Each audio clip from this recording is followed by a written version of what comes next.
September 23rd, 1803. 400 p.m. Central India. Arthur Wellesley stared across the Kaitna River at an impossibility.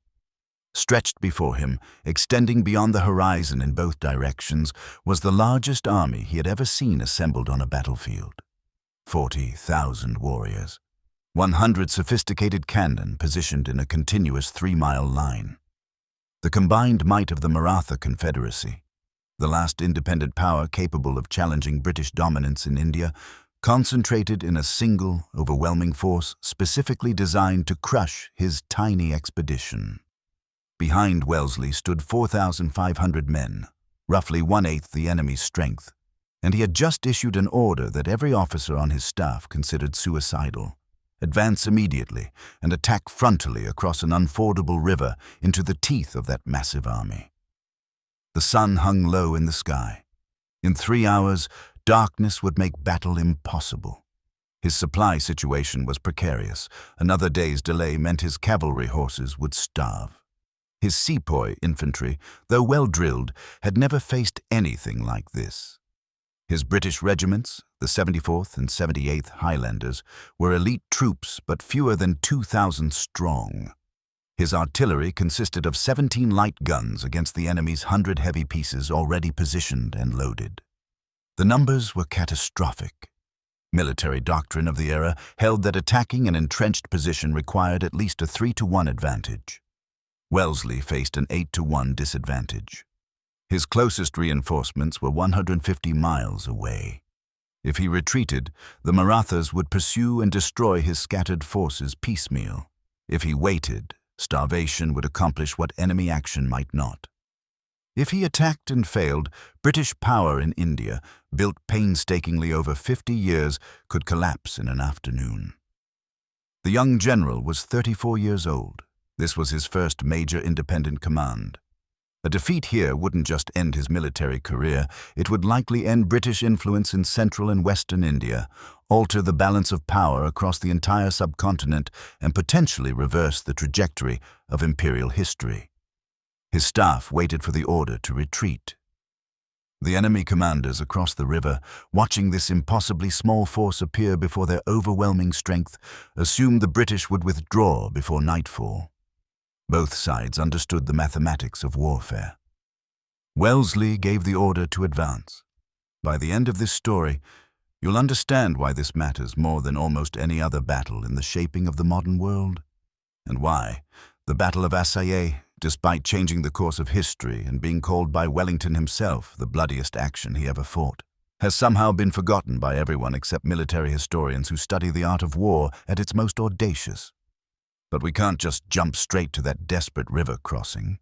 Without understanding the context of what was happening in India, in 1803, the intricate web of alliances and betrayals, the collision of empires and ambitions, the precarious balance of power that made this battle necessary. We cannot grasp why 5,000 men were about to attempt something that military theory said was impossible. The year 1803 found the Indian subcontinent in a state of violent transformation. For 2 centuries, the Mughal Empire had ruled most of India with overwhelming power. But by 1800, the Mughals had been reduced to puppet monarchs controlling little beyond Delhi's walls.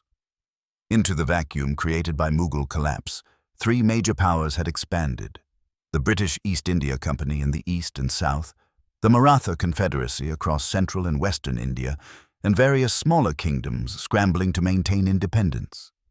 The Maratha Confederacy deserves particular attention because to most Westerners unfamiliar with Indian history, the Marathas barely register. This is a profound historical blindness. At their height, around 1760, the Marathas controlled more territory than any Indian power since the Mughal zenith. They had defeated the Mughals, crushed the Afghans, conquered kingdoms from the Himalayas to the southern coasts. Their military system was sophisticated and effective, a combination of swift cavalry raids and increasingly modern infantry formations supported by European-style artillery. By 1803, the Marathas fielded armies trained by French officers, equipped with the latest cannon cast in European-style foundries and organized into disciplined battalions that had defeated every opponent they'd faced for decades. The Confederacy was actually a loose alliance of powerful chieftains owing nominal allegiance to the Peshwa, essentially a prime minister who had become more powerful than the Maratha monarch he theoretically served. The most powerful of these chieftains were Daulat Rao Scindia and Raghojee Sahib Bhonsle, who together controlled vast territories across central India and commanded armies totaling over 100,000 men trained in modern warfare. Here's what made 1803 so critical. The Marathas and British had been expanding toward each other for decades, and collision was inevitable. Both powers sought control of the same strategic territories, the same trade routes, the same revenue-rich regions. The Marathas viewed the British as upstart merchants overstepping their trading privileges. The British viewed the Marathas as unstable warlords whose chaotic warfare disrupted profitable commerce. Each side believed it represented civilization triumphing over barbarism. Neither was interested in sharing power. The immediate crisis that led to war emerged from a complicated succession dispute. In 1802, rival factions within the Maratha Confederacy went to war with each other. The defeated Peshwa, Baji Rao II, fled to British protection. The British restored him to power, but at the price of a treaty that gave the East India Company effective control over Maratha foreign policy and stationed British troops permanently in Maratha territory. This Treaty of Bassein was perceived by Scindia and Bhonsle as a humiliating subjugation. They refused to accept it and began mobilizing their combined armies. Think about what this meant in practical terms. Scindia and Bhonsle commanded approximately 120,000 cavalry, 70,000 infantry trained by European officers, and several hundred artillery pieces, including some of the finest guns in India. Their territories stretched across 200,000 square miles of strategically vital land. Their annual revenues exceeded 5 million ha, equivalent to about £500 million today. They had defeated every opponent they'd faced for a generation. Against this, the British East India Company could field perhaps 30,000 European troops spread across the entire subcontinent, plus sepoy regiments of varying reliability. The company was essentially a commercial corporation playing at empire, perpetually worried about costs, always calculating whether the expense of warfare justified potential profits. The directors in London frequently questioned whether expansion was worth the expenditure. But here's what made the situation especially dangerous. The Marathas had been modernizing. For 2 decades, they had employed French military advisors to train their infantry in European tactics. A brilliant French general named Benoit de Boigne had created Scindia's army virtually from scratch, organizing battalions on French revolutionary principles, establishing foundries that cast cannon equal to anything in Europe, and creating a military machine that had crushed every traditional Indian army it encountered. By 1803, when de Boigne retired, his successor, Pierre Perron, commanded 10 battalions of superbly trained infantry plus 100 heavy guns, a force that British officers acknowledged was superior in artillery and equal in discipline to their own best regiments. The strategic geography made things worse. The Marathas controlled the central plateau of India, the Deccan, which formed a natural fortress. Any British invasion would have to cross rugged terrain in the midst of monsoon season, maintaining supply lines hundreds of miles long through potentially hostile territory, while the Marathas operated on interior lines with secure supply bases.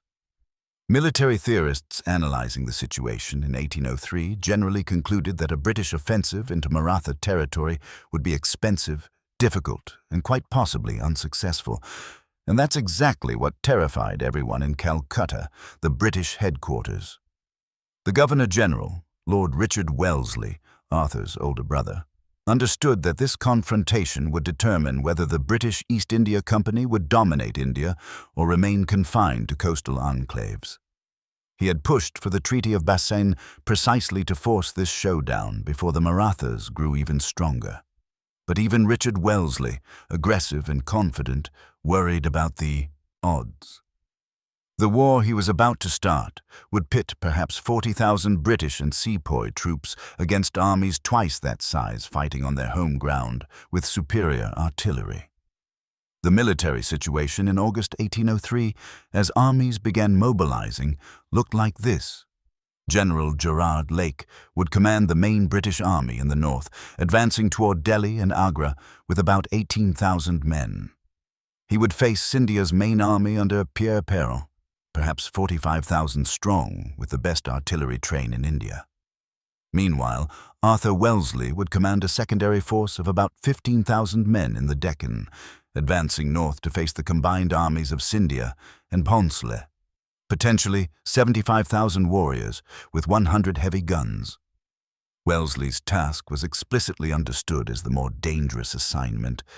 He would be operating far from supply bases, marching through the heart of the enemy's homeland, facing larger armies than Lake's force, with no possibility of rapid reinforcement if things went wrong. His mission was to draw Maratha attention south while Lake's larger army seized the Maratha strongholds in the north. It was a classic economy of force operation, tie down superior enemy numbers with an inferior force through aggressive maneuvering. This wasn't just a battle for territory. This was a battle for the future of India. If the Marathas won decisively, British influence would likely contract to their coastal territories, and India would remain a patchwork of independent kingdoms for decades more. If the British won, they would establish dominance over the subcontinent and shape the destiny of 400 million people for the next century and a half. The scale of what was at stake, politically, economically, historically, cannot be overstated. And yet in September 1803, as armies began their advance, almost no one in Britain knew or cared about what was happening 5,000 miles away in central India. The war received minimal newspaper coverage. Parliament barely debated it. European powers, locked in their own struggles following the brief Peace of Amiens, paid little attention to what seemed like a distant colonial skirmish. The Battle of Assaye would be fought by a few thousand men in front of no witnesses except vultures and local villagers. Its outcome would reshape a civilization, but the civilization doing the reshaping would barely notice it happening. There was one man who thought differently about how to fight this war, the younger Wellesley brother who had spent the last 5 years learning how to operate in India in ways that defied European military convention. Arthur Wellesley, in 1803, was not yet the Iron Duke who would defeat Napoleon at Waterloo 12 years later. That Wellington, cold, imperious, infinitely confident, existed only in embryo. The Arthur Wellesley preparing to invade the Deccan was still proving himself, still carrying the sting of his aristocratic family's condescension, still working to overcome his reputation as a dandy who had purchased his military advancement through family connections rather than earning it through merit. He had been born in 1769 to an Anglo-Irish aristocratic family, wealthy enough to matter, but not wealthy enough to dominate. As a younger son with limited prospects, he had been destined for the church until showing zero aptitude for religion. His mother, frustrated by his apparent lack of distinction, had famously remarked that he was food for powder and nothing more. He drifted into the army in 1787 because he had no other options, purchasing his commission as an ensign in the 73rd Regiment with family money. For the next 5 years, he did what many aristocratic officers did: attend parties, gamble moderately, play the violin, and show minimal interest in actual military affairs. The transformation came slowly. In 1793, as Britain entered the French Revolutionary Wars, Wellesley finally saw action in the disastrous Flanders campaign. The experience was revelatory in the worst possible way. He witnessed incompetent leadership at every level, supply failures, poor intelligence, confused orders, armies marching and countermarching while soldiers died of cold and hunger. The British Army, he concluded, was a shambling disaster commanded by aristocrats who treated warfare as an elaborate social ritual. In his private letters, he wrote with unusual bitterness about the manner in which military operations were conducted, and developed what would become a lifelong obsession with logistics, intelligence, and preparation. In 1796, his regiment received orders for India. For most British officers, India was punishment, a disease-ridden wasteland where careers went to die. Wellesley approached it as opportunity. He had recently inherited enough money to purchase a lieutenant colonelcy, and India offered the one thing Britain did not: the chance to command troops in actual operations where merit might matter more than connections. He arrived in Calcutta in 1797 at age 28. His older brother Richard had just been appointed Governor-General, which immediately created problems. Other officers suspected Arthur would receive preferential treatment purely through nepotism. They weren't entirely wrong. Richard did advance Arthur's career. But what they missed was that Arthur was systematically making himself indispensable through sheer competence. Let me give you a concrete example of what made Wellesley different. In 1799, the British fought the Fourth Anglo-Mysore War against Tipu Sultan, the formidable ruler of Mysore, who had defeated British forces in previous wars. Wellesley commanded a division in the assault on Tipu's capital, Seringapatam. During a night attack on the outer defenses, his troops became disorganized in the darkness and were thrown back with heavy casualties. For most officers, this would be dismissed as the fortune of war. Wellesley was mortified.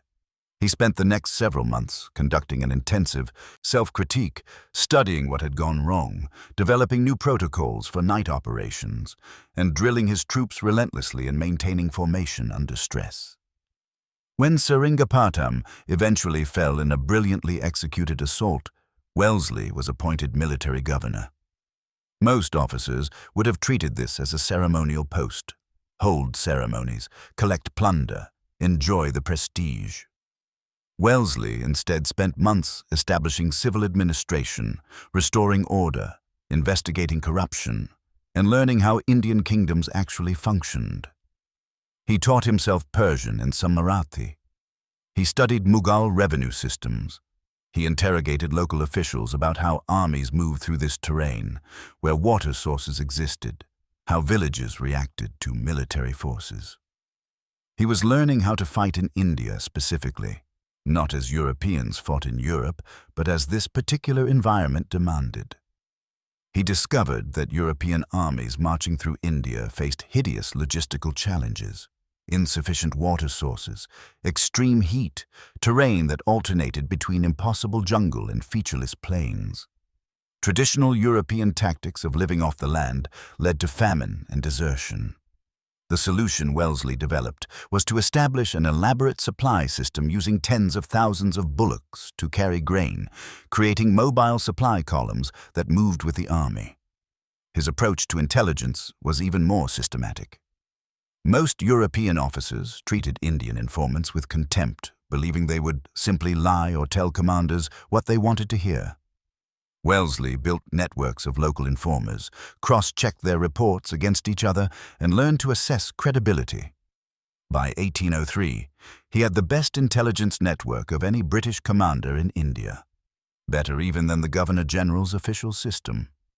Here's what made this remarkable. Wellesley was teaching himself to be a professional soldier in an era when most British officers were amateurs who happened to wear uniforms. He treated warfare as a craft requiring mastery, not a gentlemanly pursuit requiring only courage. He studied previous campaigns obsessively. He examined captured enemy documents personally. He rode out to inspect terrain himself rather than relying on subordinates' reports. When other officers spent evenings drinking and gambling, Wellesley spent them writing detailed analyses of supply requirements for hypothetical future campaigns. His career between 1799 and 1803 consisted of a series of increasingly difficult assignments that he executed with methodical efficiency.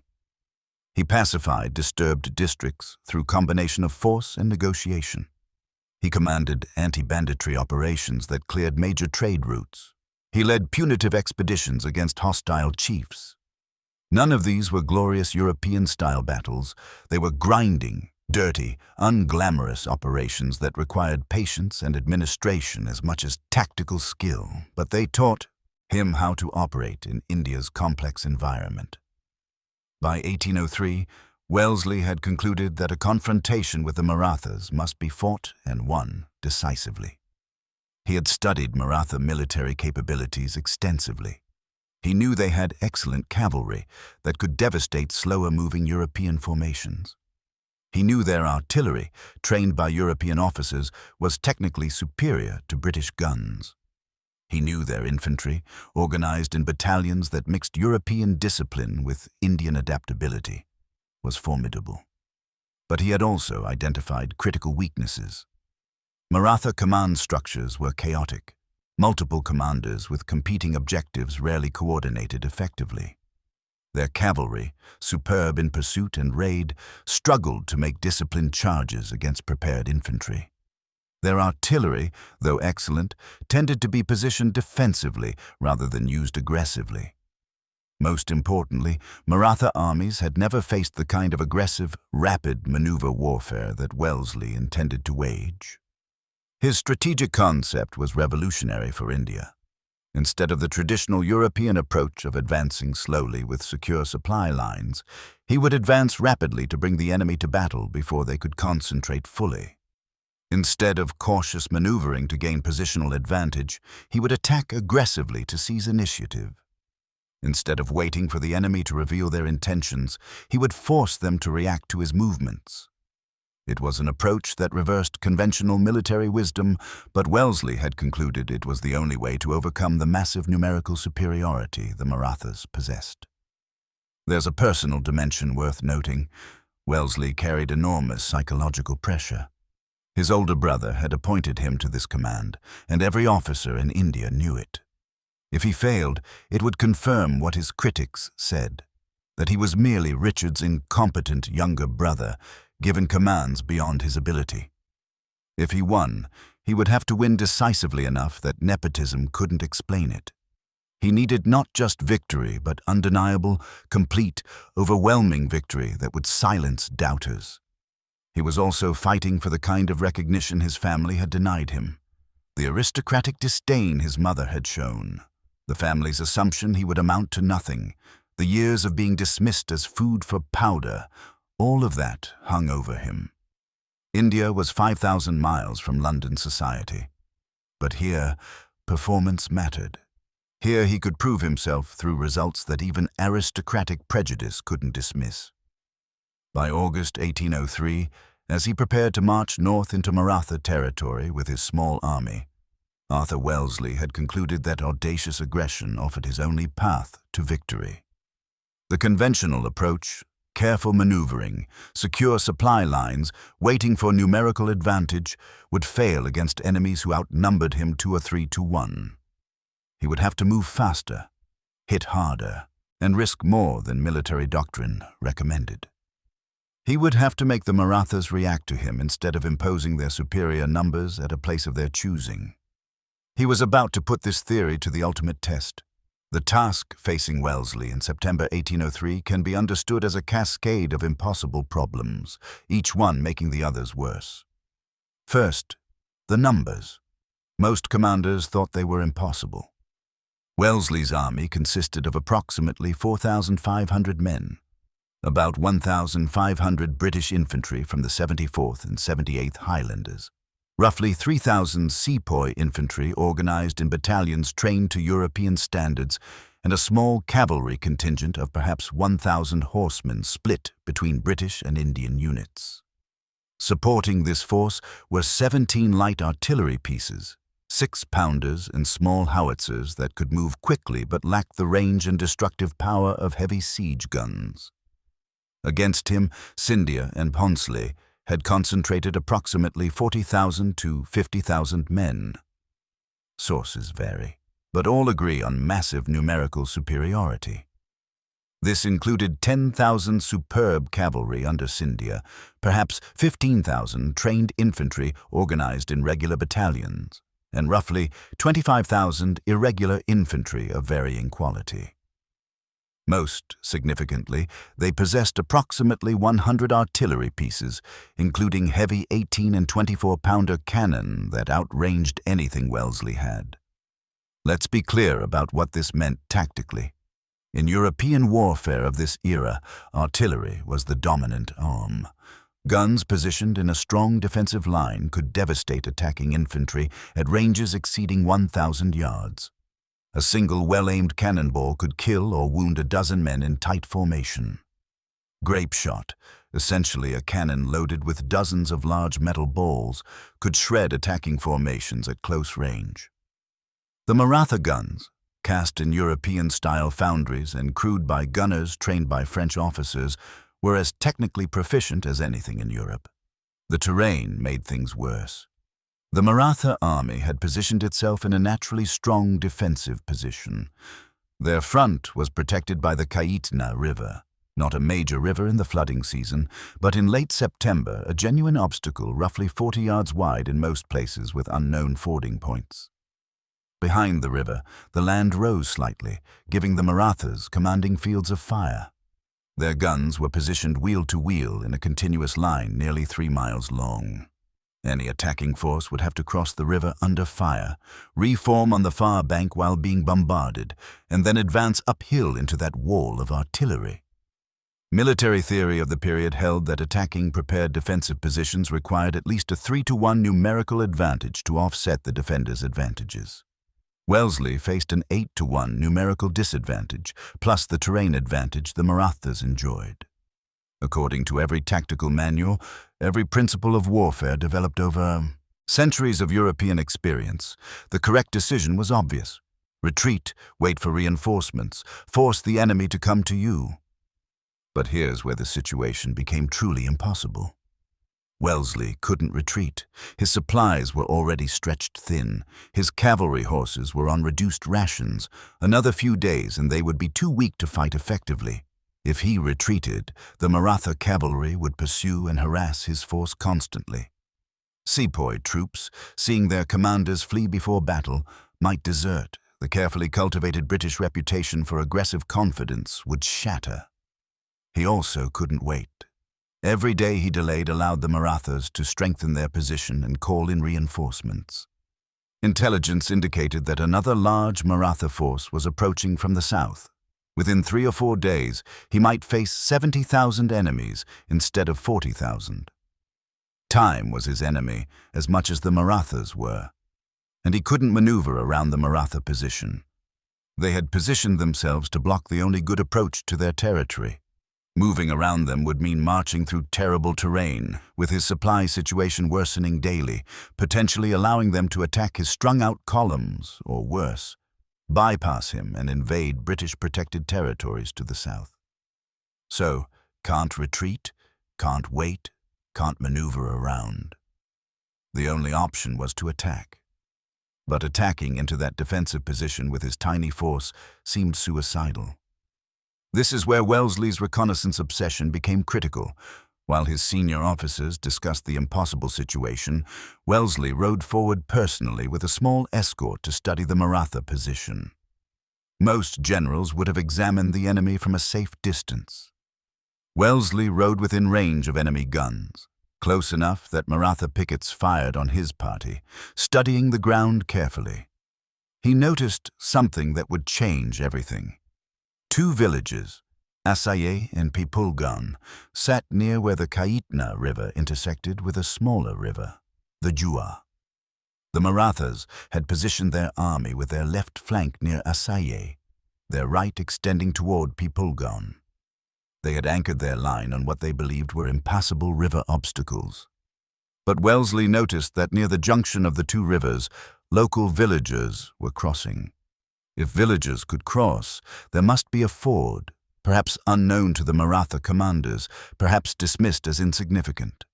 If he could find that ford and force it with his army, he could cross both rivers simultaneously and emerge on the Maratha left flank instead of making a frontal assault. This was the gamble, the enormous gamble that defined everything that followed. If the ford was actually passable for artillery and formed troops, and if he could cross it quickly without becoming disordered, and if the Marathas didn't realize what he was doing until it was too late, and if his tiny force could survive the initial Maratha response, then he might be able to nullify some of their advantages by turning their position and forcing them to fight facing the wrong direction.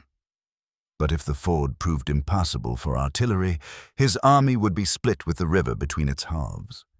If crossing took too long, the Marathas would have time to reposition and would slaughter his troops as they emerged from the water in disorder.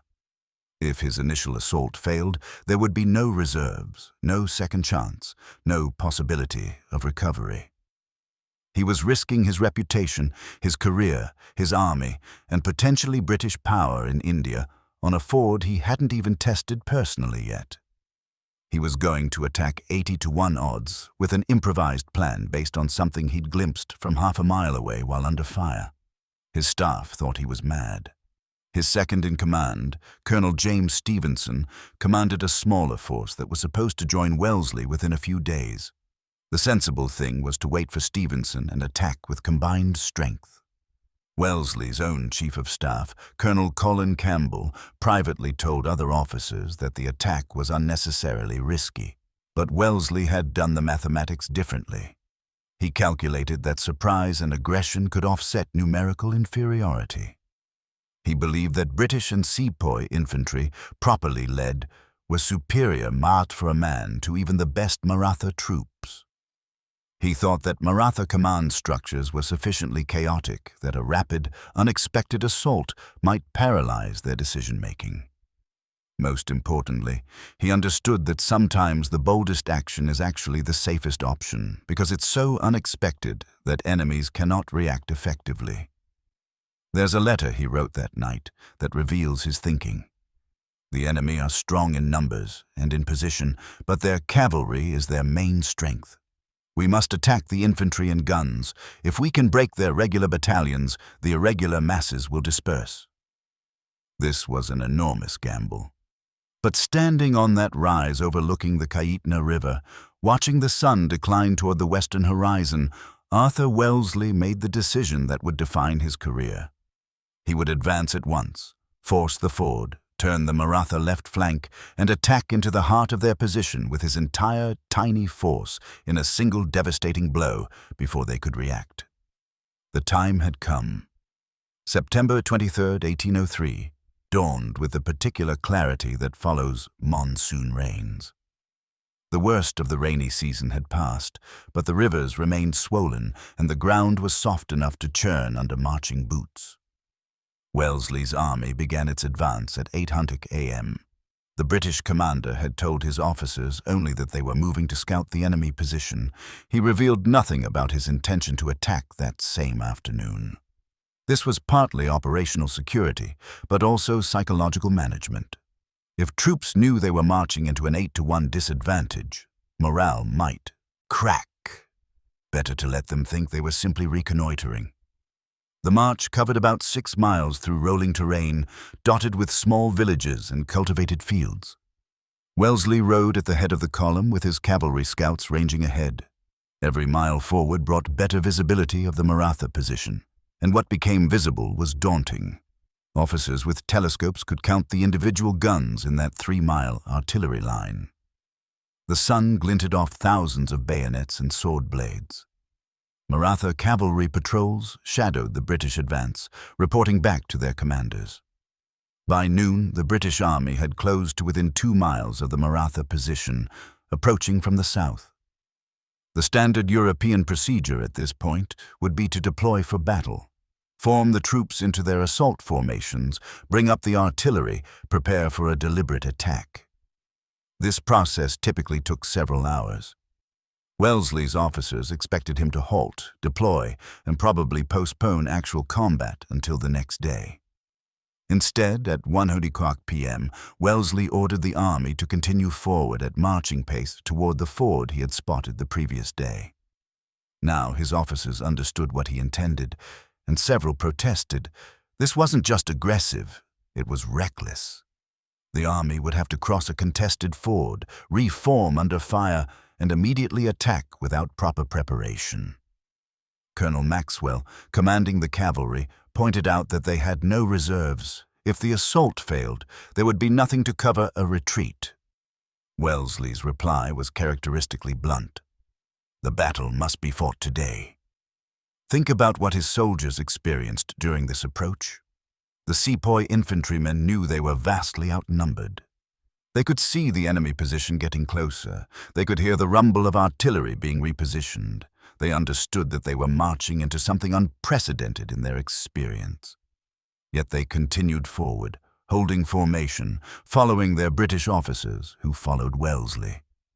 The British infantry, the 74th Regiment and the 78th Highlanders were veterans who understood tactical situations.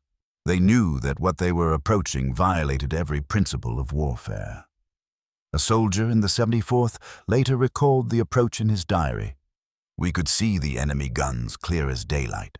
There was not a man among us who did not understand we were in for the devil's own work." By 2:00 p.m., the British Army had reached the high ground south of the Kaitna River. Here, Wellesley halted briefly, allowing his officers to study the ground. The Maratha position was now fully visible in all its formidable strength.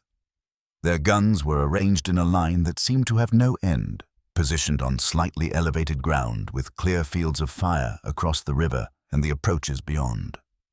Infantry battalions in dark uniforms were drawn up in regular formations behind the guns. Maratha cavalry, in their thousands, moved restlessly on the flanks. One of Wellesley's staff officers, Colonel Wallace, later wrote that the sight was more imposing than any European army I had seen. The precision of their artillery arrangement, the uniformity of their infantry dress, the clouds of cavalry, all suggested an opponent of the very highest order.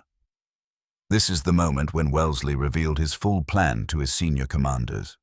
He pointed to the village of Assaye, about 2 miles to the east, where the Kaitna met the Jua River. He explained that his scouts had confirmed a ford existed there, crossing both rivers at their confluence. The army would march rapidly toward Assaye, force the ford, and emerge on the Maratha left flank. They would then immediately assault the village of Assaye itself and the infantry battalions positioned there. The goal was to smash through the Maratha left wing before their commanders could react to this flank attack. The plan had a beautiful simplicity. Instead of attacking the center of that 3-mile line where the Marathas were strongest, Wellesley would hit one end of it, rolling up their position from the flank. If successful, he could defeat them in detail, crushing one wing before the others could respond. But it required perfect timing. The army had to cross the ford quickly, maintain cohesion despite the river crossing, form for battle while under fire, and then assault immediately. Any delay would give the Marathas time to reposition, and the advantage would evaporate. At 3:00, Wellesley gave the order to advance. The army began moving toward the ford at a rapid pace, not quite running, but faster than a normal march. Speed was now everything. The Maratha commanders watched this movement with confusion. British troops were marching parallel to their front instead of approaching directly. Were they retreating, attempting to bypass the position? It took precious minutes for the Marathas to understand what was happening, and by then, Wellesley's advance units were already at the ford. The ford proved passable, though challenging. The water reached chest-high on the infantry and splashed up to the gun carriage's axles. The river bottom was rocky but firm. Infantry could wade across in formation, though they had to hold their muskets and ammunition high to keep powder dry. Artillery teams whipped their horses through the crossing, guns bouncing dangerously on the uneven bottom.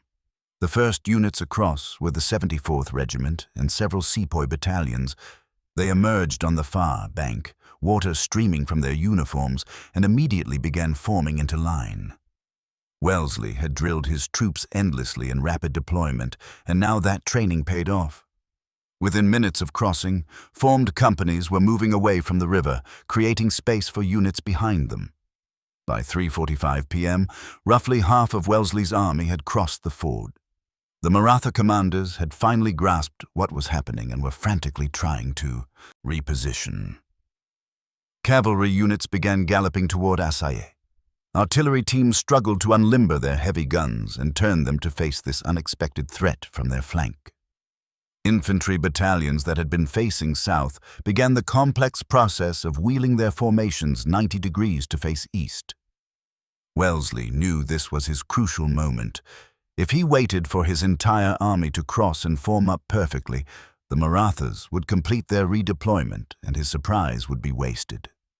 But if he attacked with only half his force, he risked being overwhelmed before the rest of his army could support him. He chose aggression. At 4:00 p.m., with about 3,000 men across the ford and formed, he ordered the assault to begin. The first phase of the Battle of Assaye was about to start, and it would be unlike any battle fought in India before or since. The initial British advance toward Assaye village covered roughly 400 yards of open ground, sloping gently upward toward the Maratha position. This advance occurred under an artillery bombardment that veteran officers later said exceeded anything they had experienced in Europe. The Maratha guns opened fire the moment British infantry cleared the river. Remember, these weren't primitive weapons. They were modern artillery pieces cast in European-style foundries, crewed by well-trained gunners who had been fighting with these weapons for years. At 400 yards, shooting at formed infantry advancing in the open, they were devastating. A soldier in the 78th Highlanders described it. The enemy's cannonade was the most tremendous I ever heard. Every shot seemed to take effect, and the carnage was dreadful. Men were falling every second. The round shot plowed through our ranks, each ball killing or maiming several men. This is where we need to understand exactly what was happening on that slope. British infantry of this era fought in a formation called line. Essentially, two ranks of men standing shoulder to shoulder. This maximized the number of muskets that could fire toward the enemy. But it also meant that a single cannonball passing through the formation would hit multiple men. Historical accounts from Assaye describe single shots killing or wounding 5 or 6 soldiers. The British response was to continue advancing at a steady pace, roughly 75 yards per minute, while their own light artillery moved forward and began counter-battery fire. But Wellesley's guns were outranged and outweighed. His 6-pounders were firing at heavy guns that could shoot further and hit harder. It was a losing exchange. Yet the infantry kept advancing. This requires emphasis because it demonstrates something fundamental about well-trained troops. Despite taking horrific casualties, despite seeing comrades torn apart by artillery fire, despite knowing that every step forward brought them into more intense fire, the British and Sepoy battalions maintained formation and continued the advance. Officers on horseback shouted commands. Sergeants dressed the lines, closing gaps left by dead and wounded. Drummers beat the steady rhythm of the advance. At 200 yards from the Maratha position, the situation became even worse. The Marathas switched to grape shot, turning their cannons into giant shotguns that fired dozens of metal balls. At this range, grape shot was absolutely devastating. Each discharge could cut down 20 or 30 men. Colonel Patrick Maxwell, commanding the British cavalry, watched from the flank and later wrote, "I have never seen anything so terrible. The infantry advanced through a storm of fire that seemed impossible to survive. I expected them to break and run at any moment. Instead, they continued forward, stepping over their dead, maintaining their formation, as steady as if on parade." Here's what made this possible. Leadership by example. British officers in this era led from the front. They walked ahead of their men, conspicuously visible in their distinctive uniforms. At Assaye, officers died at an extraordinary rate. Roughly 1 in 3 would become a casualty before the day ended, precisely because they made themselves targets to inspire their troops. Wellesley himself rode just behind the advancing lines, completely exposed to enemy fire. Multiple cannonballs passed close enough that staff officers were convinced he would be hit. His horse, Diomed, was struck by a spent ball but kept moving. He showed no reaction, maintaining the appearance of absolute confidence even as men died around him. At 100 yards from the Maratha line, the British and Sepoy infantry halted and fired their first volley. 1,000 muskets discharged almost simultaneously, sending a wall of lead into the Maratha gunners. This was closer than muskets typically fired. Most engagements of this era happened at 50-75 yards, but the artillery threat required closing the distance as quickly as possible. The Maratha gunners held their positions with tremendous courage. Despite taking casualties from musket fire, they continued loading and firing their cannons. This was brutal, point-blank artillery combat of a kind that was rare even in the most intense European battles. Now the British battalions began moving forward again, but in a different formation. They condensed from line into column, tighter, denser formations that sacrificed firepower for impact. At 50 yards from the Maratha guns, they broke into a run, bayonets leveled, closing the final distance before the guns could fire again. What followed was savage hand-to-hand combat around the artillery pieces. British infantry swarmed over the guns, bayoneting gunners, fighting Maratha infantry who counterattacked to protect their artillery. In several places, the fighting seesawed back and forth. The British would capture guns, then be driven back by Maratha counterattacks, then surge forward again. Wellesley, recognizing that his infantry were becoming disorganized in the melee, committed his cavalry to exploit the breakthrough. The British cavalry, the 19th Light Dragoons and several native cavalry regiments, charged through gaps in the infantry line and struck deep into the Maratha position. This cavalry charge was both magnificent and disastrous. The British horsemen smashed through the Maratha infantry formations, scattering battalions and capturing guns. For a brief moment, it seemed like Wellesley had achieved a complete breakthrough. The cavalry charged across the Maratha position, cutting down gunners and infantry, creating chaos. But they had charged too far. They penetrated beyond the Maratha left wing into the center of the enemy position, where they became surrounded by superior numbers. Maratha cavalry, which had been positioned on the flanks, now swept in from multiple directions. The British cavalry found themselves trapped, outnumbered roughly 10-1, being cut to pieces. Colonel Maxwell, leading the charge, was killed. The 19th Light Dragoons, which had started the day with about 350 men, was virtually destroyed. Only a handful would survive. The native cavalry units fared slightly better, but they too suffered catastrophic losses. This was the crisis moment of the battle. It was approximately 4:30 p.m. Half of Wellesley's cavalry was dead or surrounded. His infantry, having captured the first line of Maratha guns, now faced a counterattack from fresh Maratha battalions that had been positioned in a second line. The British troops were exhausted, disorganized, and had taken heavy casualties in their advance. They were about to be hit by approximately 8,000 fresh Maratha infantry supported by cavalry. If the Marathas broke through here, Wellesley's army would be split. The units still crossing the ford would be caught separated from the advance units. It would be a complete disaster. Wellesley recognized the danger instantly. He personally led the 78th Highlanders, his reserve battalion, forward to plug the gap. This wasn't strategic command from a safe distance. He was riding directly into the point of crisis, rallying troops by his physical presence. The 78th Highlanders were Scottish troops, veterans of multiple campaigns, known for their ferocity in combat. They advanced in perfect formation despite the chaos around them, pipes playing, and crashed into the Maratha counterattack. The fighting that followed was the bloodiest of the entire battle. The two forces collided in the village of Assaye itself. The village was a maze of narrow streets, mud brick walls, small courtyards, terrain that negated any tactical sophistication and reduced combat to desperate close-quarters violence. British bayonets against Maratha swords and tool wars. Muskets fired at ranges of a few feet, men grappling in doorways. The 78th Highlanders took appalling casualties. They lost over 1/3 of their strength in roughly 20 minutes of fighting. But they held. They prevented the Maratha breakthrough. They gave Wellesley time to bring up additional troops from the ford crossing. Behind this desperate infantry battle, Wellesley was somehow maintaining awareness of the entire battlefield situation.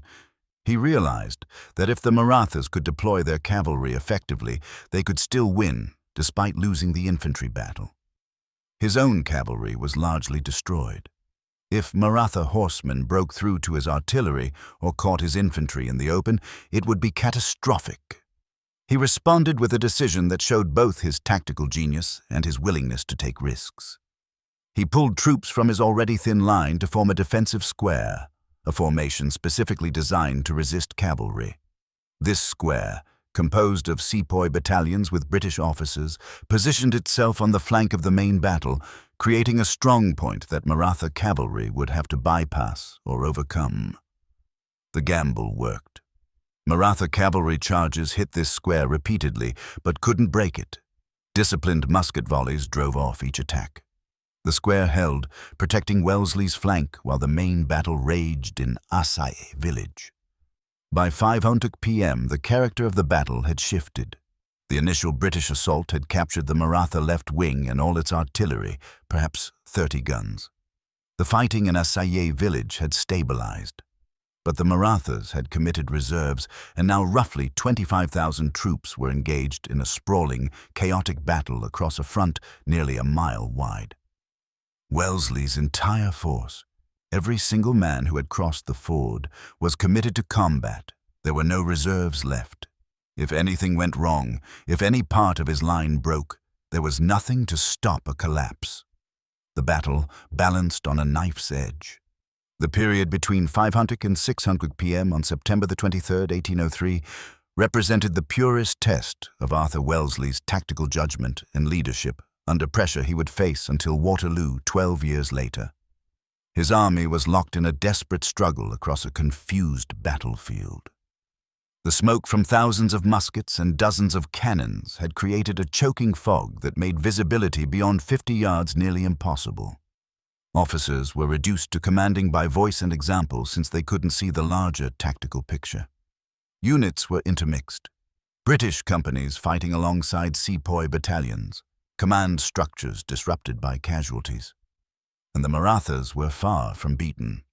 They had lost their left-wing artillery and taken heavy casualties in the village fighting, but their numerical advantage remained crushing. Approximately 30,000 troops, the bulk of their army, had not yet been seriously engaged.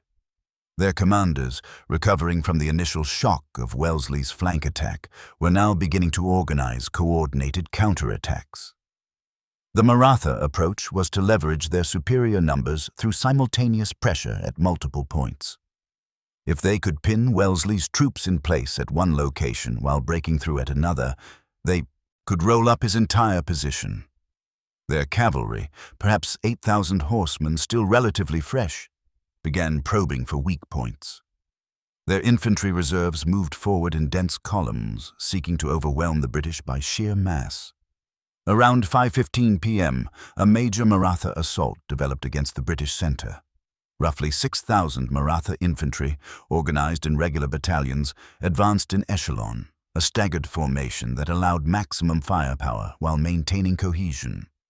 These weren't irregular troops. These were the battalions trained by French officers, equipped with modern muskets, capable of delivering disciplined volley fire. The British units facing this assault, primarily sepoy battalions supported by a single company of the 74th Regiment, were already exhausted. They had advanced across 400 yards under artillery fire, fought through the initial assault, and been engaged in continuous combat for over an hour. Their ammunition was running low. Their casualties had created gaps in the line. Officers who tried to dress the ranks and close gaps were being picked off by Maratha sharpshooters. For the only time in the battle, Wellesley's line began to waver. Several sepoy companies, seeing the mass of Maratha troops advancing toward them through the smoke, began falling back. This wasn't cowardice. It was exhaustion in mathematics. They were outnumbered, they were taking casualties, and human beings have limits. Wellesley saw this happening. He was perhaps 200 yards away, rallying troops on another part of the line. If those sepoy companies broke and ran, the Maratha assault would penetrate his center and the battle would be lost. He spurred his horse directly toward the crisis point, riding through withering fire. His staff officers shouted for him to stop. He was making himself a target for every Maratha marksman who could see a British general on horseback. He ignored them. Reaching the wavering sepoy units, Wellesley positioned himself directly in front of them, not behind, directing them forward. In front, between them and the approaching Maratha formation. He turned his horse to face them and shouted in Hindustani, one of the languages he had learned during his years in India, ordering them to stand and fight. The symbolism was powerful and deliberate. He was showing them that he would die before he would retreat. If they ran, they would abandon him to the enemy. British commanders in India had learned that sepoy troops would follow officers they respected, and Wellesley was making himself a symbol of steadfastness. It worked. The sepoy companies stopped retreating, reformed their lines, and waited for the Maratha assault to arrive. When it came, they delivered coordinated volleys that staggered the attack. The Marathas pressed forward, closing to within 30 yards, but the sepoy troops held position, reloading and firing with mechanical precision despite the fear and chaos. The Maratha assault broke against this resistance. The attacking columns, taking casualties from disciplined musket fire and unable to break through, eventually pulled back to reform. The British centre had held, but barely. Meanwhile, on the British right, another crisis was developing. Maratha cavalry had identified Wellesley's artillery as a vulnerable target and launched a massed charge designed to capture or destroy his guns. If successful, this would eliminate his only effective counter-battery capability and leave his infantry unsupported. The artillery crews saw the cavalry coming, perhaps 2,000 horsemen approaching at a gallop, swords raised, shouting battle cries. Artillery doctrine of the era held that gun crews should withdraw to safety before cavalry arrived. Standing and fighting against cavalry with just pistols and swords was considered suicidal. The gunners stood and fought. They fired canister at point-blank range, turning their cannons into enormous shotguns that fired hundreds of metal balls. The effect on the charging cavalry was horrendous. Horses and riders went down in tangled masses. The charge lost momentum, broke apart, and dissolved into individual melees around the gun positions. Some guns were overrun. Their crews fought hand-to-hand with swords and handspikes, essentially clubs used to move cannons. But enough guns remained operational to continue firing, and infantry companies rushed to support the gunners. The Maratha cavalry, having lost their cohesion and momentum, pulled back, leaving the guns in British hands. This pattern, Maratha assault, desperate British defense, assault defeated with heavy casualties on both sides, repeated across the battlefield for the next 30 minutes. The battle had become a brutal grinding match, not the clean, decisive action Wellesley had hoped for. Both sides were pouring men into the combat, trying to achieve a breakthrough, neither able to gain decisive advantage. Casualties were mounting at a rate that shocked even veteran officers. The 74th Regiment had started the day with about 500 men. By 5:30 p.m. they had lost nearly half. The 78th Highlanders were in even worse condition. They had lost over 200 men from their strength of about 500. The sepoy battalions had suffered proportionally similar losses. Wellesley's original force of 4,500 combat troops had been reduced to perhaps 3,000 still able to fight. But the Marathas were suffering too, and this was the crucial difference. Wellesley's troops were concentrated on a small part of the battlefield, all under his direct observation and control. When units weakened, he could identify them and send support. When gaps opened, he could plug them. The Maratha army, spread across a much wider front with less cohesive command structure, was suffering casualties without achieving proportional results. Their numerical advantage was being whittled away by the intensity of combat at close quarters, where British firepower discipline made the difference. Around 5:45 p.m. the key, decisive moment arrived, though it wasn't immediately obvious. A Maratha battalion, one of the regular infantry units trained by European officers, attempted to retake the guns that had been captured in the initial British assault. This unit advanced with excellent discipline, deployed from column into line under fire, and delivered organized volleys as it approached. Wellesley recognized that if this battalion succeeded in retaking even some of the captured guns, the Marathas would have a strong position to anchor a renewed defense. He couldn't allow it. He personally led a counterattack by the remnants of the 74th Regiment and a sepoy battalion. This wasn't supervision from horseback. He rode directly into the melee, using his horse to push through the fighting, rallying men by his physical presence. His staff officers, trying desperately to protect him, found themselves in hand-to-hand combat with Maratha soldiers. The fighting around those guns lasted perhaps 10 minutes, though every participant later described it as feeling longer. At one point, Wellesley's horse was killed under him. A musket ball struck Diomed in the flank, and the animal went down. Wellesley, thrown clear, was momentarily on the ground among the fighting. If Maratha soldiers had recognized him as the British commander, they could have captured or killed him and the battle would have ended. One of his staff officers, Captain Campbell, rode alongside and helped Wellesley mount a spare horse. The whole incident took perhaps 30 seconds, but it illustrated how completely Wellesley had committed himself to the battle. He wasn't commanding from a safe position in the rear. He was in the thick of the fighting, as endangered as any common soldier. The counterattack succeeded. The Maratha battalion, despite fighting courageously, couldn't overcome the combined British and sepoy assault. They fell back, leaving the captured guns in British hands. Within minutes, Wellesley had those guns turned around and firing at the Maratha positions, adding their weight to his artillery. This small tactical victory had enormous psychological impact. Maratha soldiers who witnessed their elite battalion's failure began to lose confidence. The British troops, seeing their general personally leading counterattacks and surviving, found renewed energy. The momentum of the battle, which had been balanced evenly, began to tip.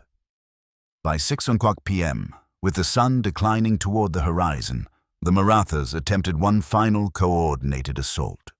They committed nearly all their remaining infantry reserves, perhaps 15,000 men, in a massive push designed to overwhelm the British position through sheer weight of numbers. The assault was actually well conceived. Maratha commanders had identified the British left flank as the weakest point. The units there had taken heavy casualties and were thinly spread. If they could break through there, they could roll up the British line from the flank. The attack initially made progress. The sepoy battalions on the British left, outnumbered 5-1, began giving ground. For the second time that day, it appeared the British line might break. This was the final crisis. If the line broke now, there was nothing behind it. The battle, and potentially British power in India, would be lost. Wellesley had one remaining reserve, a single battalion of sepoy troops that he had held back specifically for this kind of emergency. He committed them to the threatened flank, leading them personally into position. At the same time, he ordered his cavalry, what little remained after the disastrous earlier charge, to threaten the Maratha flank. The cavalry couldn't actually charge. They were too few and too exhausted, but they formed up as if preparing to charge, creating the threat of a cavalry attack on the Maratha flank. Maratha commanders, seeing British cavalry massing, had to detach troops to guard against this potential threat. This reduced the strength of their main assault just enough. The final Sepoy Reserve Battalion reached the threatened flank and deployed into line. They were fresh troops, the only fresh troops left in Wellesley's army. They delivered devastating volleys into the flank of the Maratha assault column. The attack staggered, momentum gone, and began falling back. Within minutes, what had been an organized Maratha offensive became a confused withdrawal. Units that had been advancing 30 seconds earlier were now pulling back to reorganize. And once that backward movement started, it spread. Other Maratha units, seeing troops to their right or left retreating, began to pull back as well. By 6:15 p.m., the massive Maratha assault had failed. Their troops were falling back across the entire front. The British and sepoy soldiers, beyond exhaustion, nevertheless began advancing to maintain pressure. This wasn't a rapid pursuit. Both sides were too shattered for that, but it was forward movement, and in warfare, psychological momentum matters. The Battle of Assaye was effectively over. The fighting would continue in diminishing intensity for another 30 minutes as the Marathas conducted a fighting withdrawal, but the decisive phase had passed. Wellesley had held his position against overwhelming odds. The Marathas, having committed nearly their entire army and failed to break through, began the process of retreat. As darkness fell around 6:45 p.m., the battlefield grew quiet except for the cries of wounded men. The Marathas withdrew under cover of darkness, abandoning their camp, their supplies, and 98 cannons. Wellesley's exhausted soldiers took possession of the battlefield.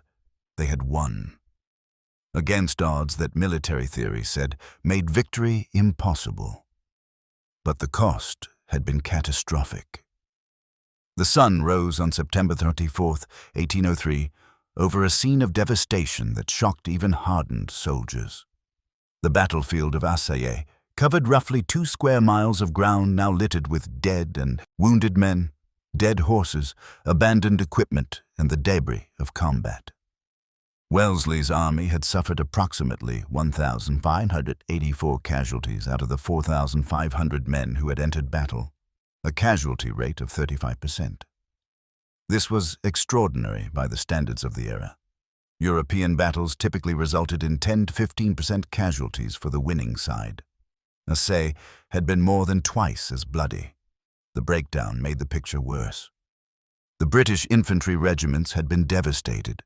The 74th Regiment, which had advanced first across the ford and led the initial assault, lost 181 men out of 513, a 35% casualty rate.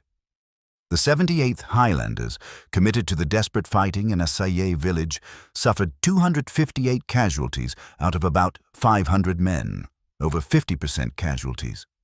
These weren't just numbers. These were veteran soldiers, many of whom had served together for years, who knew each other by name. The cavalry losses were even more severe proportionally. The 19th Light Dragoons had virtually ceased to exist as a fighting unit. They lost over 80% of their strength. Of the officers who had led the charge, nearly all were dead or wounded. Colonel Maxwell, the cavalry commander, died on the field. His body wasn't recovered until the next morning, found among dozens of dead cavalrymen and horses. The sepoy battalions, often overlooked in British accounts of the battle, had suffered proportionally similar casualties, roughly 35% losses across the units engaged. These were professional soldiers, men who had families and communities, who died as courageously as any British troops. Wellesley, in his dispatch after the battle, specifically praised their steadiness under fire. Among the officers, the casualty rate approached 40%. Almost every British officer present had been either killed or wounded. Wellesley himself had 2 horses shot from under him during the battle. His coat had several bullet holes. His staff officers were killed or wounded at a rate that left him with almost no one to carry orders by the battle's end.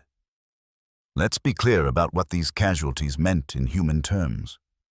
Each of those 1,584 casualties represented a person who had woken up that morning expecting to survive the day. Men with families in England or Scotland or India. Men who had trained together, marched together, endured hardships together. The psychological impact on the survivors was profound.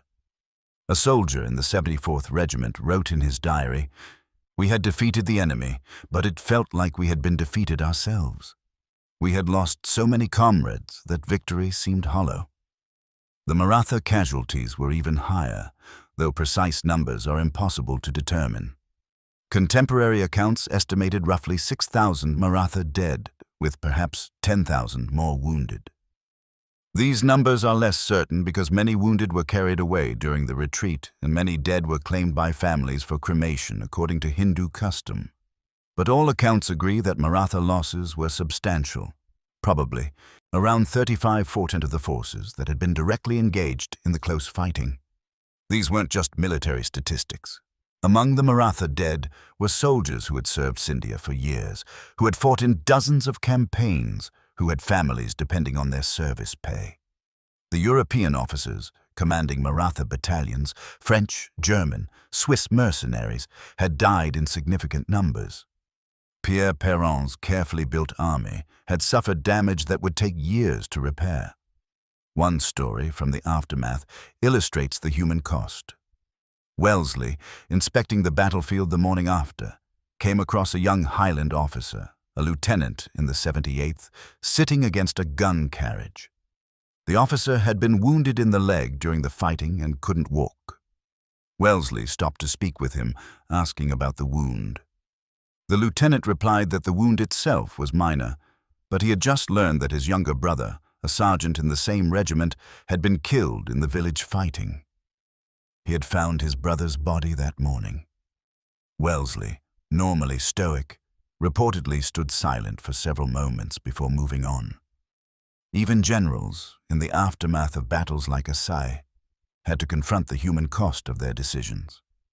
The battlefield itself presented horrific scenes. In places where the fighting had been most intense, around the captured guns, in the streets of Assaye village, at the ford where cavalry had charged, bodies lay in heaps. The wounded who couldn't move themselves lay among the dead, crying for water and assistance.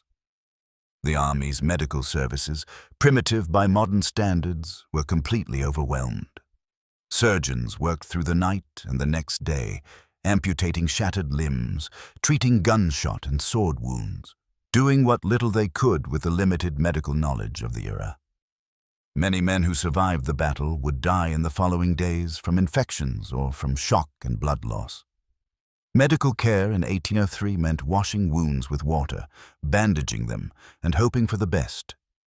There were no antibiotics, no understanding of germ theory, no effective pain management beyond alcohol and opium.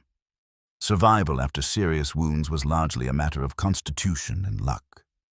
The captured Maratha artillery, 98 guns, represented both a trophy and a practical problem. These were valuable weapons, some of them cast with great skill and quite expensive. But Wellesley had no way to transport them. His army was far from its supply base, exhausted, and needed to remain mobile. Eventually, most of the captured guns were destroyed. Their barrels were burst by loading them with excessive powder charges and firing them with the barrels packed with earth. It was wasteful but necessary. The Maratha camp, abandoned during their withdrawal, yielded supplies that Wellesley's army desperately needed: grain for the horses, ammunition, food for the troops. The army spent 2 days resting and recovering, on the battlefield, burying the dead, tending the wounded, and replenishing supplies from captured stocks. Wellington would later call Assaye the bloodiest for the numbers that I ever saw.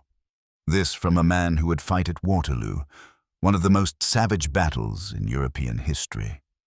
That assessment gives you the measure of what happened on September 23, 1803. But beyond the immediate horror of the casualties, Assaye had achieved its strategic objective. The combined armies of Scindia and Poncelet had been defeated decisively. The Maratha retreat wasn't organized withdrawal, it was near rout, with many irregular troops simply deserting. The psychological impact of losing to such a small force was devastating to Maratha morale. The myth of invincibility that had surrounded the European-trained Maratha battalions was shattered. Wellesley had won the gamble. The cost had been terrible, but the alternative, retreat or defeat, would have been far worse. British power in India was secure. The Second Anglo-Maratha War would continue for another year, but Assaye had broken the military backbone of Maratha resistance. For Arthur Wellesley personally, the battle established his reputation conclusively. No one could claim anymore that he owed his position to his brother's influence. He had commanded in combat against overwhelming odds and achieved victory through skill, courage, and leadership. The criticisms that had dogged him throughout his career were silenced. He had proven himself beyond any doubt, but the human cost of that proof sat heavily. In the weeks following Assaye, Wellesley's correspondence shows unusual introspection about casualties and the price of victory. He wrote to his brother, "The battle was desperate, The enemy fought as well as any troops I have seen. We won by the smallest margin. I hope never to fight such a battle again. He would fight many more battles, but he would never forget Assaye. The true significance of Assaye went beyond the immediate battlefield victory and extended into ripples that transformed the political landscape of India and eventually the world. First, the immediate military consequences. The defeat at Assaye shattered the combat effectiveness of Scindia's finest army. The European-trained infantry battalions, the core of Maratha military power, had been broken. The artillery that had taken years and enormous expense to assemble had been captured or destroyed. The psychological blow of losing to such an inferior force demoralized the entire Maratha military establishment. Within weeks of Assaye, other Maratha commanders began rethinking their resistance to British power. The calculation had changed. Before Assaye, the Marathas believed they could defeat British armies through superior numbers and modern European-style military organization. After Assaye, that confidence evaporated. If a British general could defeat 40,000 Marathas with 4,500 troops through sheer tactical brilliance, what hope did they have of ultimate victory? The war continued for another year, but the trajectory was set. General Lake, commanding the Northern British Army, defeated Scindia's forces again at the Battle of Laswari in November 1803, another bloody victory that further depleted Maratha military power. By December 1803, Scindia sued for peace. The Treaty of Surgi Anjangaon forced him to cede strategic territories to the British, accept a British resident at his court, essentially a colonial supervisor, and reduce his military forces. Raghojee Bhonsle followed suit shortly after, signing the Treaty of Deogaon. The combined impact of these treaties meant that the Maratha Confederacy, while not completely conquered, was effectively neutralized as an independent power. The British had established themselves as the dominant military and political force in central India. Second, the broader strategic impact on British India. Prior to 1803, the British East India Company controlled primarily coastal regions, Bengal, Madras, Bombay, and some interior territories, but they shared the subcontinent with multiple independent powers. The Second Anglo-Maratha War, decided primarily by Assaye and its aftermath, fundamentally altered this balance. By 1805, the British were clearly the paramount power in India. Other kingdoms might maintain nominal independence, but everyone understood that defying British wishes would lead to military confrontation they couldn't win. This shift from trading company to territorial empire had profound consequences. It established the pattern of British rule in India for the next century and a half. The administrative systems, the legal frameworks, the economic structures that would govern British India all emerged from this period of consolidation following the Maratha Wars. Assaye was the battle that made this consolidation possible. Third, the personal trajectory of Arthur Wellesley. Before Assaye, he was a competent colonial officer with some success in minor campaigns. After Assaye, he was recognized as a military genius, an officer who could win against overwhelming odds through brilliant tactical improvisation and personal courage. This reputation would follow him throughout his career. When Wellesley returned to England in 1805, he was lionized. The British public, always eager for military heroes, celebrated him as the general who had defeated impossible odds in India. When the Peninsular War began in 1808, he was the obvious choice to command British forces in Spain and Portugal. That command would lead eventually to his elevation to Duke of Wellington and his final confrontation with Napoleon at Waterloo. It's impossible to know whether Wellington would have been given command in the Peninsula without his Indian reputation. It's reasonable to speculate that without Assaye, without that demonstration of his ability to win against superior numbers through aggressive tactics, someone else might have been chosen. The entire trajectory of the Napoleonic Wars might have been different. Fourth, the impact on Indian military development. Assaye demonstrated that European-style military organization and equipment weren't enough to match European powers. The Marathas had excellent artillery, well-trained infantry, modern fortifications, everything that military theory suggested should lead to success. They lost anyway because of superior British leadership, tactical flexibility, and the fighting quality of disciplined infantry. This lesson was absorbed by Indian kingdoms that remained independent. Some attempted to hire better European military advisors. Others tried to develop hybrid systems combining traditional Indian cavalry tactics with European infantry organization. None succeeded in replicating what the British had achieved, a military system that combined modern weapons with flexible command structures and professional officer corps. The asymmetry in military effectiveness between British forces and Indian kingdoms would only increase over the following decades. Fifth, the long-term economic consequences. British dominance of India following the Maratha Wars enabled systematic economic exploitation on a scale impossible before. The East India Company could now set trade policies, taxation rates, and commercial regulations across most of the subcontinent.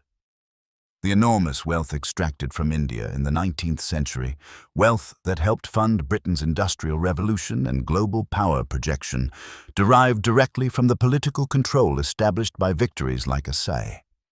This is uncomfortable history for those who prefer simple narratives of heroism. The battle was brilliantly fought. Wellesley's tactical genius was real. The courage of British and sepoy soldiers was genuine. And the victory led directly to economic exploitation and political subjugation that would harm millions of Indians over the following century. History contains these complexities, and we fail if we ignore either the military brilliance or the colonial consequences. Sixth, the ripple effects on global power dynamics. Britain's dominant position in India, secured by the Maratha Wars, provided crucial resources during the Napoleonic Wars. Indian troops would fight in British campaigns across the Middle East and Africa. Indian revenues would help fund British military operations globally. The strategic security provided by British India enabled Britain to focus military resources on the European conflict without worrying about threats to their richest colonial possession. It's not exaggeration to suggest that British victory over Napoleon was partially enabled by British control of India, which was partially enabled by the victory at Assaye. The chains of causation in history are long and complex, but Assaye was a significant link. Finally, the impact on military doctrine. The Battle of Assaye was studied intensively by military theorists throughout the 19th century. It became a classic example of how aggressive leadership and tactical flexibility could overcome numerical inferiority. The Prussian military reformers, studying how to defeat Napoleon, examined Assaye carefully. The way Wellesley used combined arms, infantry, cavalry, and artillery in coordinated action became a model for military organization. Even today, Assaye is studied in military academies as an example of risk-taking and aggressive tactics. The decision to attack immediately across the ford, the flanking maneuver, the personal leadership in crisis moments, these are taught to military officers as examples of effective command under extreme pressure. The battle also demonstrated the limits of technology without tactics. The Marathas had superior artillery, better guns, more of them, better positioned. They had superior numbers. They had favorable terrain. On paper, they should have won. They lost because Wellesley understood that warfare isn't resolved by mathematical calculations of firepower and numbers. Initiative, surprise, leadership, and the fighting spirit of well-trained troops can overcome material disadvantages. This lesson has been relearned repeatedly in military history. At Assaye, it was demonstrated with extraordinary clarity against opponents who were far from primitives. They were sophisticated warriors with modern equipment and training. The British advantage wasn't technological. It was doctrinal and organizational. The consequences of Assaye, then, extended from the immediate battlefield across decades and continents. A battle fought by a few thousand men in a remote part of India on a single afternoon in September 1803 helped determine the shape of empires, the trajectory of wars, the fate of hundreds of millions of people, and the distribution of global power for the next century. And yet, for all its significance, the battle has faded almost completely from popular memory. So why has the Battle of Assaye faded from popular memory while other battles, Waterloo, Trafalgar, even relatively minor engagements of the Napoleonic Wars, remain famous? The reasons are multiple, interconnected, and reveal how historical memory is constructed. First, the sheer complexity of the context. Understanding why Assaye mattered requires understanding the political situation in India in 1803, the nature of the Maratha Confederacy, the strategic situation of the Second Anglo-Maratha War, and the broader arc of British expansion in India. This is a lot of background information for a general audience. Waterloo, by contrast, requires only the simple framing, Napoleon's final defeat. The story is compressed, simplified, easily understood. Popular historical memory favors simplicity. Assaye, with its complex backstory about Maratha politics and British-Indian relations, resists simplification. Explaining the battle properly requires explaining things most Western audiences don't know and frankly aren't interested in learning. It's easier to remember battles that fit simple narratives. Second, Assaye wasn't the final decisive moment even within its own war. The Second Anglo-Maratha War continued for another year after Assaye. There were other battles, other campaigns, negotiations and treaties. While Assaye was arguably the most important battle militarily, it wasn't a clean ending. Wars with ambiguous conclusions don't stick in memory as well as conflicts with clear finales. Waterloo ended Napoleon's career permanently. Trafalgar ensured British naval dominance for a century. Assaye was important, but it led to further campaigning rather than immediate resolution. Historical memory favors decisive endings. Long, complicated wars of attrition with multiple battles and negotiated settlements are hard to remember. We prefer the drama of ultimate confrontation and clear victory. Third, geographic and cultural distance. For British audiences, who wrote most of the early histories, India was remote, exotic, and not fully real in the way European theaters of war were real. Battles fought in Europe, among familiar peoples in familiar landscapes, felt more significant than battles fought in distant colonies against non-European enemies.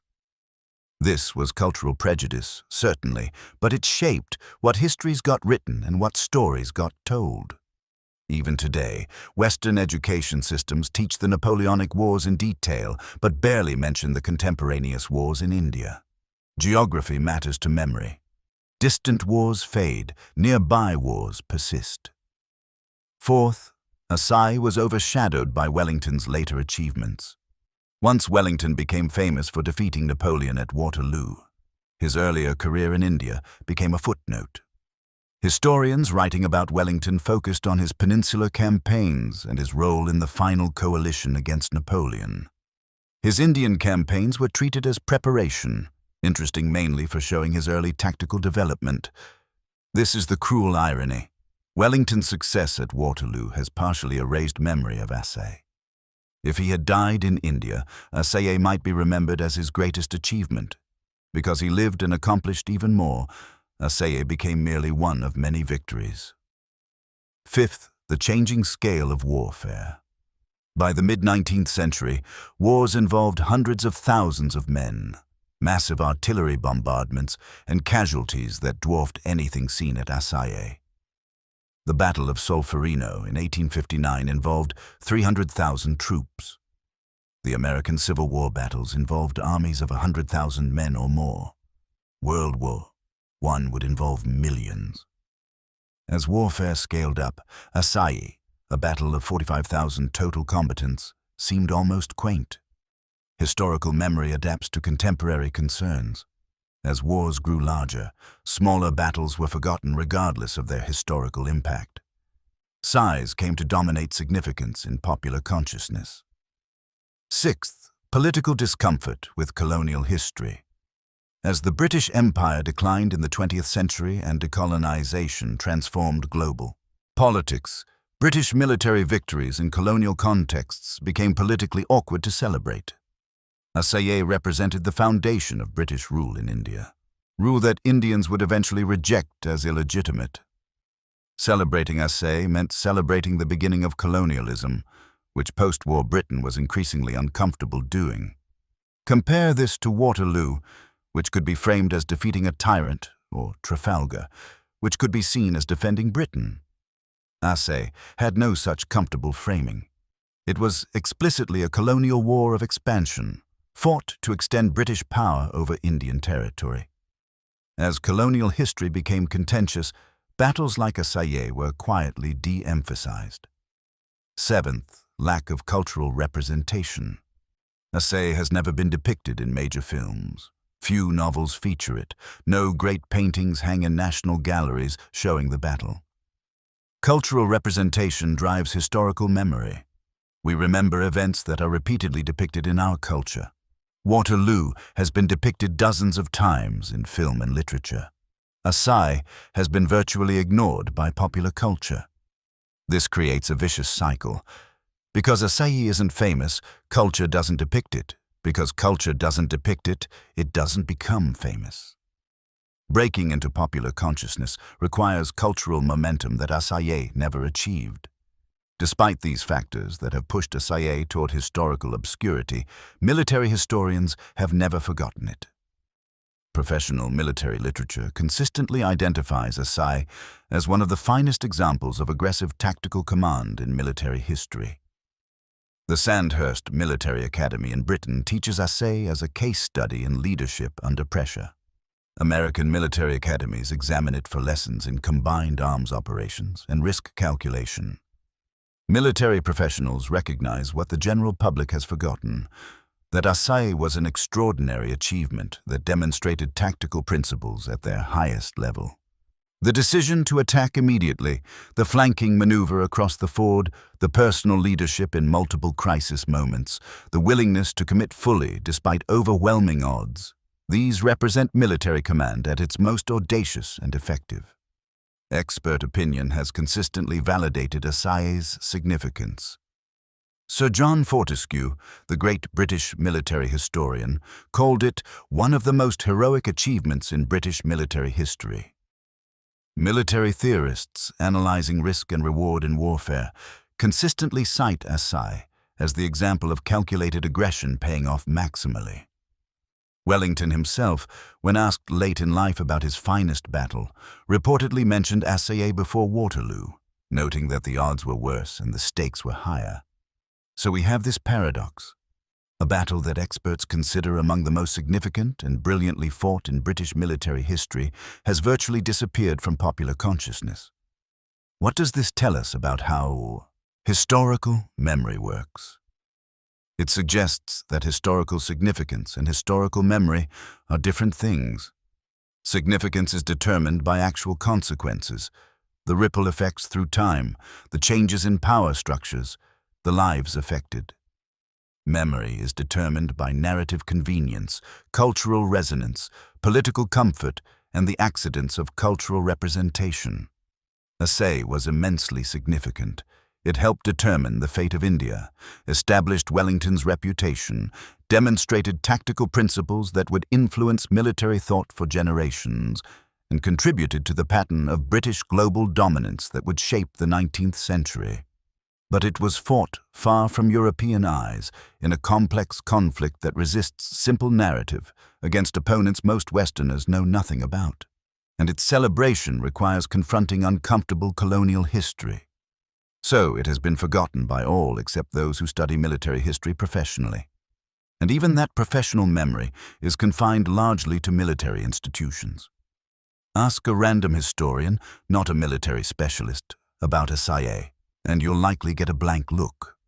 This is our loss, not just as students of military history, but as citizens trying to understand how the modern world was shaped. The Battle of Assaye deserves to be remembered not because we should celebrate colonial conquest, we shouldn't, but because understanding how British power was established in India helps us understand the long arc of colonial history and its continuing consequences.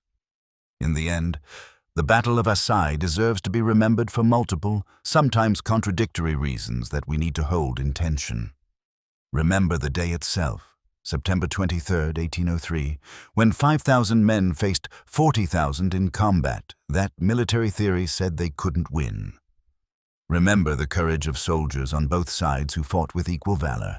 The British and sepoy troops who advanced through devastating artillery fire showed extraordinary discipline and bravery. The Maratha gunners who held their positions to the last, the infantry who fought with skill and determination, the cavalry who charged repeatedly despite horrific losses, they too fought courageously for their cause. Remember that wars don't have good guys and bad guys in simple terms. The Marathas were fighting to maintain their independence and power in their homeland. The British were fighting to extend empire and commercial control. We can acknowledge the military brilliance of Wellesley's command, while also acknowledging that he was fighting a war of imperial expansion that would lead to colonial exploitation. Remember the human cost, those 1,584 British and sepoy casualties, the 6,000 Maratha dead. Each was a person with a story, family, hopes. Victory celebrations shouldn't erase the reality of thousands of lives ended or shattered. Wellesley himself understood this. His later statements about Assaye showed awareness that victory came at a price that should sober rather than simply excite us. Remember the tactical brilliance. Whatever we think about the politics of the conflict, Wellesley's command at Assaye was extraordinary.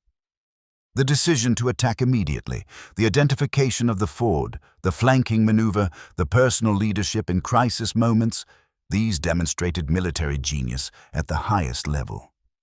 We can study and admire tactical excellence while remaining clear-eyed about the strategic purposes it served. Remember the consequences. Assaye helped establish British dominance over India, which lasted 150 years and shaped the destinies of hundreds of millions of people. That dominance brought railways, telegraphs, modern administration, and unified governance, but also economic exploitation, famines, cultural suppression, and political subjugation. Historical events rarely have purely positive or negative consequences. They cascade into complex futures that defy simple moral judgments. Remember that sometimes at critical moments, individual actions matter enormously. The history of India might have been different if Wellesley had made the cautious decision to retreat or wait for reinforcements. The course of the Napoleonic Wars might have been different if Assaye had destroyed Wellesley's career rather than establishing it. We live in a world partially shaped by the decisions of one 34-year-old general on a September afternoon in 1803. That's both humbling and revealing about how history works. Remember that historical memory is constructed, not discovered. The fact that Assaye is forgotten while less significant battles remain famous tells us something about how we collectively decide what matters. Geography, cultural familiarity, narrative simplicity, political comfort, these shape memory as much as actual historical significance. Being conscious of this helps us look for the forgotten but important stories that traditional histories have excluded. Remember that military history isn't just about celebrating victories or honoring warriors, though we should respect courage wherever we find it. It's about understanding how power has been established, how decisions made under extreme pressure have shaped the world we inherited, and how the interplay of technology, leadership, chance, and human will creates the texture of history. The Battle of Assaye sits at the intersection of military brilliance and colonial expansion, personal courage and political subjugation, tactical innovation and strategic ambition. It was Wellington's most perfect battle, the one that demonstrated his tactical genius most completely against the longest odds. And it was a key moment in the establishment of British imperial power over India. Both things are true. History doesn't offer us the comfort of simple stories where we can unambiguously celebrate heroes. It offers us complex, morally ambiguous realities where brilliant military achievement serves questionable political purposes, where courage appears on both sides of conflicts, where victories and defeats cascade into consequences their participants never imagined. Assaye was fought by 50,000 men who thought they were deciding the fate of central India. They were actually participating in events that would shape global history for the next 2 centuries. Few of them lived to see those consequences. Most died without knowing their names would be almost entirely forgotten. This is our history. Complicated, brilliant, brutal, consequential, and almost forgotten. On September 23, 1803, on a battlefield in central India that most people have never heard of, a young general made a series of decisions that helped determine the shape of empires. He wagered everything on his judgment and won against odds that should have been impossible. That story, with all its complexity and moral ambiguity, deserves to be remembered. Not celebrated simplistically, but remembered fully for what it shows us about warfare, leadership, colonialism, and the long shadow that past events cast over our present. This is our history, and it's worth remembering.